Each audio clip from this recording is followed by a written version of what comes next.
Hi guys, welcome back to my YouTube channel. ಇಂತಿ ನಿಮ್ಮ ಶ್ರುತಿ. ಎಲ್ಲರಿಗೂ ಸಂಕ್ರಾಂತಿ ಹಬ್ಬದ ಹಾರ್ದಿಕ ಶುಭಾಶಯಗಳು. ಎಳ್ಳು ಬೆಲ್ಲ ತಿಂದು ಒಳ್ಳೆ ಮಾತಾಡೋಣ. ವರ್ಷದ ಹಬ್ಬ ಮೊದಲನೇದು ಸಂಕ್ರಾಂತಿ ಹಬ್ಬ. ಈ ಹಬ್ಬಕ್ಕೆ ಹೊರಗಡೆಯಿಂದ ಎಳ್ಳು ಬೆಲ್ಲ ತಂದು ತಿನ್ನೋದು ಯಾಕೆ, ಮನೆಯಲ್ಲಿ ಸಿಂಪಲ್ ಆಗಿ ಹೇಗೆ ಮಾಡೋದು ಅಂತ ನೋಡೋಣ ಬನ್ನಿ. ನಾನಿಲ್ಲಿ 3 ಒಣಗಿರುವಂಥ ಕೊಬ್ಬರಿ ತೊಗೊಂಡಿದ್ದೀನಿ. ಈ ಕೊಬ್ಬರಿನಲ್ಲಿ ಮೇಲಿರುವಂಥ ಕಪ್ಪಗಿರುವಂಥ ಸಿಪ್ಪೆನ ತೆಗಿಲಿಕ್ಕೆ ಇಲ್ಲಿ ನಾನು ತುರಿಮಣೆ ತೊಗೊಂಡಿದ್ದೀನಿ. ಇದು ಕಾಯ್ತು ಮತ್ತು ಕ್ಯಾರೆಟ್ ಎಲ್ಲ ತುರಿತೀವಲ್ವ, ಆ ಥರದ್ದು ಇದು. ಇದರಲ್ಲಿ ನಾವು ಮೇಲೇ ಸಿಪ್ಪೆನ ತೆಕ್ಕೊಳ್ಬೇಕಾಗತ್ತೆ. ಇದು ತುಂಬ ಜಾಸ್ತಿ ಹೊತ್ತು ಒಂದೇ ಕಡೆ ತುರಿಬಾರ್ದು.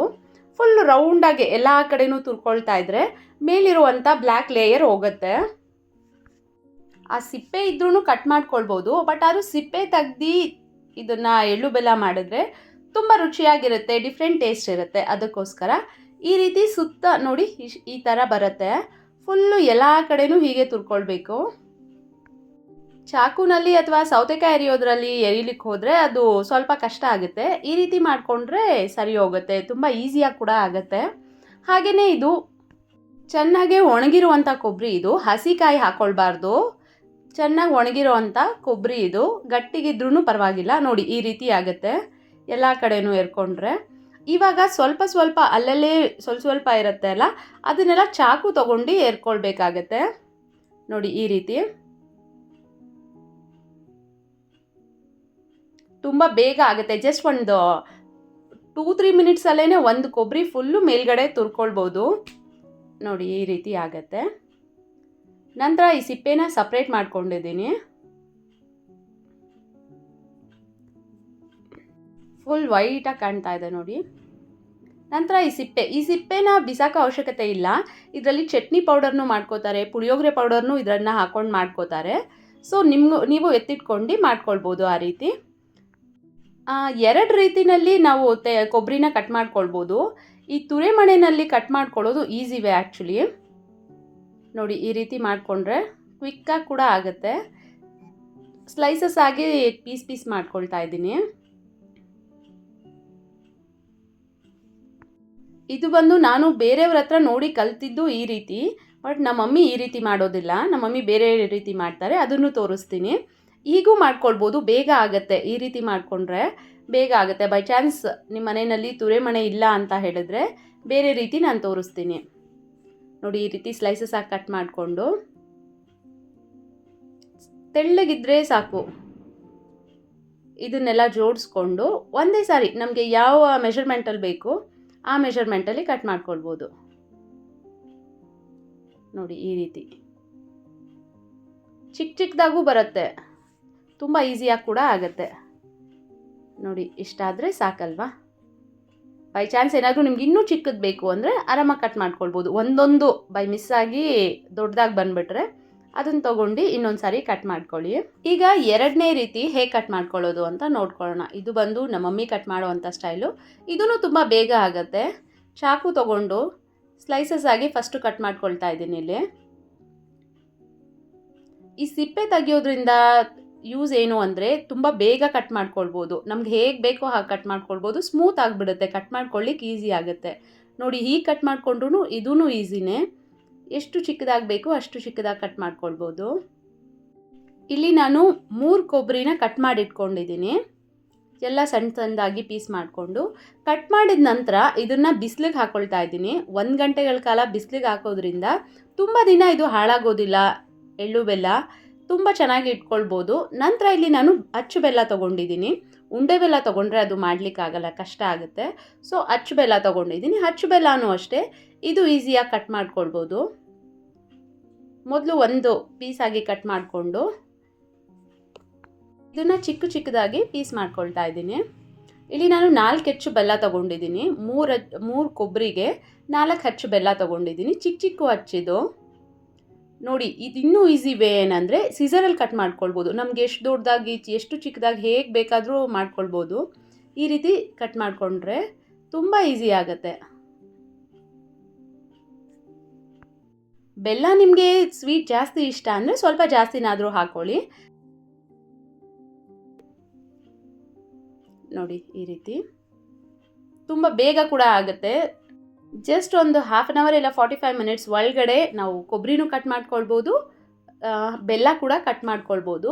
ಇದನ್ನು ಕಟ್ ಮಾಡಿಕೊಂಡು ಒಂದು ಪ್ಲೇಟ್ಗೆ ಹಾಕ್ಕೊಳ್ತಾ ಇದ್ದೀನಿ. ಬೈ ಚಾನ್ಸ್ ಇದರಲ್ಲಿ ಪುಡಿ ಜಾಸ್ತಿ ಇದ್ದರೆ ಬೆಲ್ಲ ಕಟ್ ಮಾಡಿದಾಗ ಅದನ್ನು ಅಕ್ಕಿ ಜರಡಿನಲ್ಲಿ ಜರಡಿ ಮಾಡಿಕೊಂಡ್ರೆ ಪುಡಿ ಬರೋದಿಲ್ಲ. ನಂತರ ನಾನಿಲ್ಲಿ ಒಂದು ಗ್ಲಾಸ್ ಮೆಷರ್ಮೆಂಟ್ ತೊಗೊಳ್ತಾ ಇದ್ದೀನಿ. ಕಡಲೆ ಬೀಜ ಕಡಲೆ ಇದನ್ನೆಲ್ಲ ಹಾಕ್ಕೊಳ್ಳಿಕ್ಕೆ ಒಂದೇ ಮೆಷರ್ಮೆಂಟ್, ಒಂದೇ ಗ್ಲಾಸಲ್ಲಿ ತೊಗೋತಾ ಇದ್ದೀನಿ. ಇಲ್ಲಿ 1 ಗ್ಲಾಸು 1/4 kg ಹಿಡಿಸುತ್ತೆ. ಸೊ ನಾನಿಲ್ಲಿ 1/4 kg ಅಷ್ಟು ಕಡಲೆ ಬೀಜ ತೊಗೊಂಡಿದ್ದೀನಿ. 1 ಗ್ಲಾಸ್ ಕಡಲೆ ಬೀಜ, ಹಸಿ ಕಡಲೆ ಬೀಜ ತೊಗೊಂಡಿದ್ದೀನಿ. ನಂತರ ಸೇಮ್ ಅದೇ ಗ್ಲಾಸ್ನಲ್ಲಿ ಎಳ್ಳು, ಬಿಳಿ ಎಳ್ಳು ತೊಗೊಂಡಿದ್ದೀನಿ. ಅರ್ಧ ಗ್ಲಾಸ್ ಸಾಕು. ನಿಮಗೆ ಎಳ್ಳು ಜಾಸ್ತಿ ಇಷ್ಟ ಆದರೆ ಸ್ವಲ್ಪ ಎಳ್ಳು ಜಾಸ್ತಿ ಹಾಕ್ಕೊಳ್ಬೋದು. ಬಟ್ ನಾನಿಲ್ಲಿ ಅರ್ಧ ಗ್ಲಾಸ್ ತೊಗೊಂಡಿದ್ದೀನಿ, ಎಳ್ಳೆಲ್ಲ ಕೆಳಗೆ ಹೋಗ್ಬಿಡುತ್ತೆ ಅಂತ. ನಂತರ ಇಲ್ಲಿ 1 ಗ್ಲಾಸ್ ಹುರಿಗಡಲೆ ತೊಗೊಂಡಿದ್ದೀನಿ. ಒಂದು ದಪ್ಪ ತಳ ಇರೋ ಅಂಥ ಬಾಣಲಿ ಇಟ್ಕೊಂಡಿದ್ದೀನಿ. ಇದಕ್ಕೆ ಕಡಲೆ ಹಾಕೋತಾ ಇದ್ದೀನಿ. ಮೊದಲು ಹುರಿಗಡಲೆ ಸ್ಟವ್ನ ಸಿಮ್ಮಲ್ಲೇ ಇಟ್ಕೊಳ್ಬೇಕು ಹುರ್ಕೊಳ್ಳುವಾಗ. ಹುರ್ಕೊಂಡು ತಿನ್ನೋದ್ರಿಂದ ತಿನ್ನುವಾಗ ತುಂಬ ಚೆನ್ನಾಗಿರುತ್ತೆ, ಹಸಿ ವಾಸನೆ ಬರೋದಿಲ್ಲ. ನಂತರ ಇಲ್ಲಿ ಕಡಲೆ ಬೀಜನ ಹಾಕೋತಾ ಇದ್ದೀನಿ. ಕಡಲೆ ಬೀಜನ ಮಾತ್ರ ಸ್ವಲ್ಪ ಜಾಸ್ತಿ ಹೊತ್ತು ಹುರ್ಕೊಳ್ಬೇಕು. ನೀರು ಎಣ್ಣೆ ಏನೂ ಹಾಕ್ಕೊಳ್ಬಾರ್ದು, ಡ್ರೈ ಆಗಿ ಹುರ್ಕೊಳ್ಬೇಕು. ಸ್ಟವ್ನ ಸಿಮ್ಮಲ್ಲೇ ಇಟ್ಕೊಂಡಿದ್ದೀನಿ. ಕಡಲೆ ಬೀಜ ಜಾಸ್ತಿ ಹೊತ್ತು ಹುರಿದಷ್ಟು ಹಸಿ ವಾಸನೆ ಬರೋದಿಲ್ಲ, ತಿನ್ನೋಕ್ಕೆ ತುಂಬ ಚೆನ್ನಾಗಿರುತ್ತೆ. ಇದು ಸಿಪ್ಪೆ ಎಲ್ಲ ಓಪನ್ ಆಗುತ್ತೆ, ಅಷ್ಟು ಹುರ್ಕೊಂಡ್ರೆ ಸಾಕು. ನೋಡಿ, ಸಿಪ್ಪೆ ಅದಾಗದೆ ಓಪನ್ ಆಗ್ತಾ ಇದೆ. ಕೈಯಲ್ಲಿ ಎತ್ಕೊಂಡ್ರೆ ಅದು ಮುಟ್ಲಿಕ್ಕೆ ಆಗೋದಿಲ್ಲ, ಅಷ್ಟು ಬಿಸಿ ಆಗಿರುತ್ತೆ. ನಂತರ ಇದನ್ನು ಒಂದು ಮರಕ್ಕೆ ಹಾಕಿ ಒಂದು 5 ನಿಮಿಷ ಅದು ಹಾರ್ಲಿಕ್ಕೆ ಬಿಡೋಣ.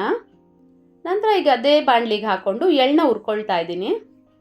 ಎಳ್ಳನ್ನ ಮಾತ್ರ ತುಂಬ ಹುಷಾರಾಗಿ ಹುರ್ಕೋಬೇಕು, ಬೇಗ ಡೀಪ್ ರೋಸ್ಟ್ ಆಗೋಗ್ಬಿಡುತ್ತೆ. ಸ್ಟವ್ ಸಿಮ್ಮಲ್ಲೇ ಇಟ್ಕೊಂಡು ಇದನ್ನು ಚೆನ್ನಾಗಿ ಹುರ್ಕೊಳ್ಬೇಕು.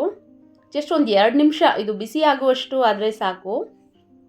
ಎಳ್ಳು ಹಸಿ ತಿನ್ನೋಕ್ಕೂ ಚೆನ್ನಾಗೇ ಇರುತ್ತೆ. ಸೊ ಸ್ವಲ್ಪ ಹುರ್ಕೊಂಡ್ರೆ ಸಾಕು. ಇದನ್ನು ನೋಡಿ, ಕಲರ್ ಚೇಂಜ್ ಆಗ್ತಾ ಇದೆ. ಸ್ವಲ್ಪ ಕಲರ್ ಚೇಂಜ್ ಆಗೋಷ್ಟು ಹುರ್ಕೊಂಡ್ರೆ ಸಾಕು.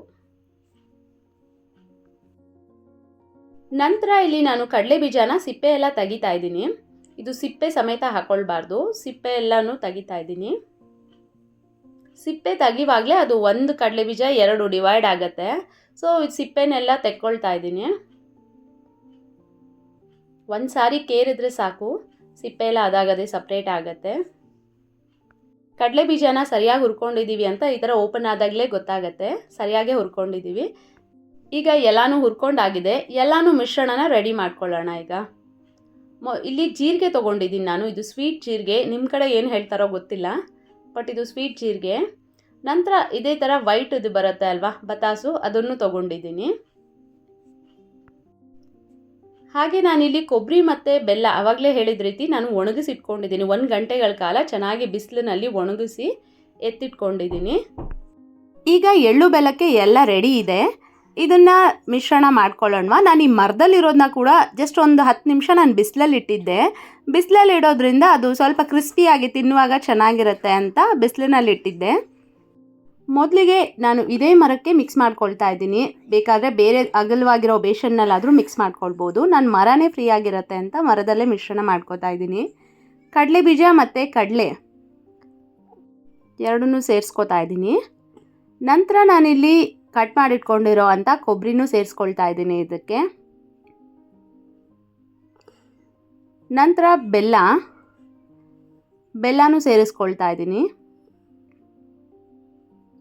ಅಳತೆ ಪ್ರಮಾಣ ಎಲ್ಲ ಕರೆಕ್ಟಾಗಿದೆ. ನಂತರ ಎಳ್ಳು ನಿಮಗೆ ಬೇಕು ಅಂದರೆ ಸ್ವಲ್ಪ ಜಾಸ್ತಿನಾದರೂ ಸೇರಿಸ್ಕೊಳ್ಬೋದು. ನಾನಿಲ್ಲಿ ಜಸ್ಟ್ 100 ಗ್ರಾಮ್ ಅಷ್ಟು ಸೇರಿಸ್ಕೊಂಡಿದ್ದೀನಿ ಅಷ್ಟೇ. ಎಳ್ಳನ್ನು ಸೇರಿಸ್ಕೊಂಡ ನಂತರ ಚೆನ್ನಾಗಿ ಮಿಕ್ಸ್ ಮಾಡ್ಕೊಳ್ತಾ ಇದ್ದೀನಿ.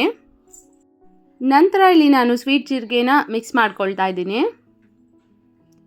ನಮಗೆ ಎಷ್ಟು ಬೇಕೋ ಅಷ್ಟು ಹಾಕ್ಕೊಳ್ಳೋಣವಾ. ಇದು ನಾನು ಜಸ್ಟ್ 100 ಗ್ರಾಮ್ಸ್ ತೊಗೊಂಡು ಬಂದಿದ್ದೀನಿ ಅಷ್ಟೇ. ಇಷ್ಟಕ್ಕೆ ಸಾಕಾಗುತ್ತೆ. ನೋಡೋಕ್ಕೂ ಕಲರ್ಫುಲ್ ಆಗಿರುತ್ತೆ, ಹಾಗೆ ಮಕ್ಳಿಗೂ ತುಂಬ ಇಷ್ಟ ಆಗುತ್ತೆ. ಅದಕ್ಕೋಸ್ಕರ ಇದನ್ನು ಹಾಕ್ಕೊಳ್ತಾ ಇದ್ದೀನಿ. ಎಲ್ಲನೂ ಹಾಕೊಂಡ ನಂತರ ಚೆನ್ನಾಗಿ ಮಿಕ್ಸ್ ಮಾಡ್ಕೊಳ್ಳೋಣವಾ. ನೋಡಿ, ಎಳ್ಳು ಬೆಲ್ಲ ರೆಡಿ ಆಗಿದೆ. ತುಂಬ ಬೇಗ ಮಾಡ್ಕೊಳ್ಬೋದು. ಜಸ್ಟ್ ಒಂದು ಅರ್ಧ ದಿನ ಟೈಮ್ ಹಿಡಿಯುತ್ತೆ ಅಷ್ಟೇ. ಇದು ಬಿಸಿಲಲ್ಲಿ ಒಣಗಿಸ್ಲಿಕ್ಕೆ ಎಲ್ಲ ಮನೆಯಲ್ಲೇ ಮಾಡ್ಕೊಂಡು ತಿಂದರೆ ತುಂಬ ದಿನವೂ ಇಟ್ಕೊಂಡು ತಿನ್ಬೋದು. ನಾವೇ ಮಾಡಿದ್ವಿ ಅನ್ನೋ ಖುಷಿ ಕೂಡ ಇರುತ್ತೆ.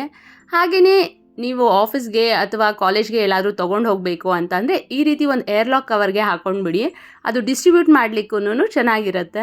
ಬಾಕ್ಸ್ಗೆ ಹಾಕ್ಕೊಂಡು ಹೋಗಿ ಕೊಡೋದಕ್ಕಿಂತ ಈ ರೀತಿ ಕೊಟ್ಟರೆ ತುಂಬಾ ಚೆನ್ನಾಗಿರುತ್ತೆ. ಈ ವಿಡಿಯೋ ನಿಮಗೆ ಇಷ್ಟ ಆಗಿದೆ ಅಂತ ಭಾವಿಸ್ತೀನಿ. Thank you so much. ಈ ವಿಡಿಯೋ ನಿಮಗೆ ಇಷ್ಟ ಆಗಿದ್ರೆ ಲೈಕ್ ಮಾಡಿ, ಶೇರ್ ಮಾಡಿ, ಕಮೆಂಟ್ ಮಾಡಿ, ನಿಮ್ಮ ಫ್ಯಾಮಿಲಿ ಹಾಗೆ ನಿಮ್ಮ ಫ್ರೆಂಡ್ಸ್ ಜೊತೆ ಶೇರ್ ಮಾಡ್ಕೊಳ್ಳಿ. Thank you so much.